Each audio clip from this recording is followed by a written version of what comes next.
Hi everybody, Karaoke here. Welcome to the second part of my video on metas in Guild Wars 2, how they were developed initially, how they've changed in the live game, and how I think ArenaNet can move forward in the future. In the first part of this video, and I'd recommend watching it if you haven't already, we talked a lot about how the meta event system was built to message to players certain pieces of information so that they understood the status of dynamic events and could participate appropriately. Now this was a structure that they had placed on top of an existing system of dynamic events, which was already a thing that they had inside of the game. Now, I don't mean to say that the game was designed without meta events in mind, but it was a structure placed on top of content more than it was meant to be content itself. However, as the game changed over time, and I think especially with the addition of mega servers in 2014, ArenaNet took meta events to be less of a structure placed on top of the dynamic events that formed the core of the game, and instead made them both the system that was used, as well as the content and the reward. Or at least the reward was now based on completion of the meta rather than completion of the events. Now they got here through a slow process. The first experiments of this you saw in Living Story Season 1, especially with things like the Marionette, which took the entire player base, split them into 5 lanes, and then even further with each of those lanes being separated into 5 platforms. So that was a pretty extreme example of player splitting, but I think this really evolved as they started to build Drytop and the Silverwastes. So let's talk about those.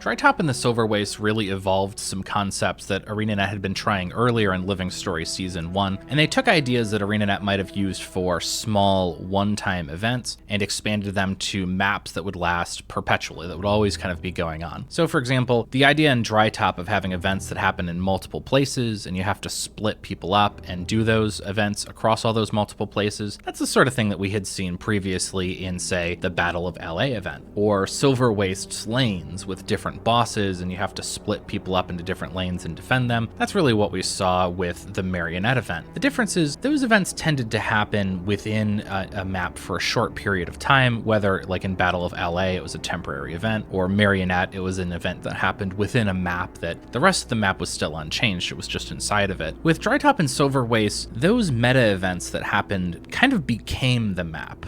In Drytop, there really isn't that much beyond just that meta event of splitting up and doing events. I mean, sure, there's POIs and vistas, but the focus of that map is the meta event. Same thing with Silverwastes. While there are other things that you can do in Silverwastes, including a big jumping puzzle, essentially the story of the map and the story of the meta event are one and the same. The purpose of the map is very clear. It is to complete the meta. That's a big change from a lot of the core Guild Wars 2 maps, and even though some of these systems had been seen before, and some of the design decisions had been seen before, what we really saw with these 2 maps was a unification of the map, goals, rewards, story, etc., with the meta events, goals, rewards, story, etc. The map and the meta became one and the same, and somewhat indistinguishable from each other.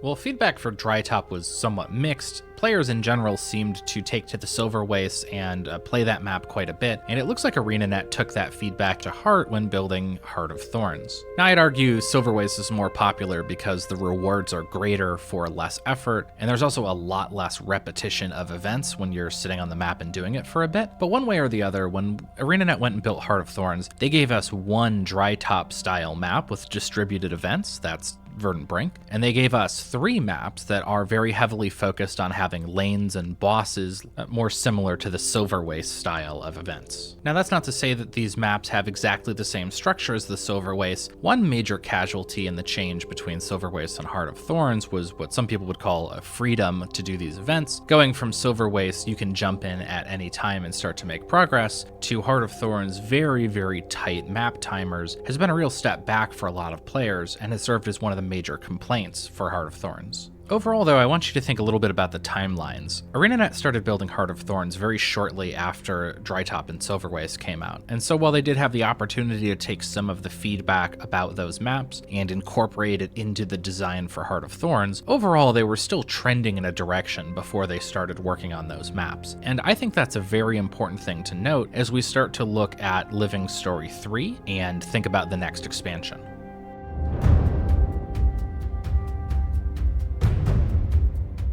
If we could use the Living Story 2 maps to predict what would come out in Heart of Thorns, does that mean we can use the Living Story 3 maps to predict what comes out in the next expansion? Well, normally I would have said yes, except the Living Story 3 maps seem to be either an outlier or a real return to the original game style of maps. There are events throughout the maps, occasionally there's some world bosses, but essentially the maps favor solo exploration and farming and currency gathering and doing events that are relatively small. And even hearts, as opposed to the style of maps that we really saw with Drytop and Silverwastes that are very much event-driven, meta-driven, timer-driven. If I had my best guess as to what's going on, I would say that ArenaNet has realized that these large maps with very detailed, player-heavy metas are really great when you have a lot of players who are playing the game, but much less so when those populations fall. While Drytop and Silverwastes are still playable with lower populations, the experience is not quite as good as when you have a ton of people. Same thing for the Heart of Thorns maps. I wonder whether ArenaNet sees this as a guide for how they should build the maps. For the expansion maps where you expect to have a big influx of players, go ahead and make those big events that have 80 or 100 people split up into 4 or 5 lanes, of course, working on the same thing at the same time. But after the expansion's been out a while and you're just releasing those Living Story episodes, and you know the populations won't be quite as high, start to chill those maps out, make them more distributed events that can be done with smaller groups or solo, and a little bit more focused on currency farming. So I don't think the Living Story 3 maps are going to be very predictive of what we'll see in the next expansion, because I think ArenaNet's going to go a little bit bigger with it than what we've been seeing them do lately. That said, I was expecting the next expansion to come in February or March of next year, and it looks like it'll be this year, so I'm already 0 for 1 when it comes to predicting things in this expansion. If you have ideas or things that you think might be the case but are not leaks, go ahead and leave them in the comments below. I'd love to hear what everybody thinks.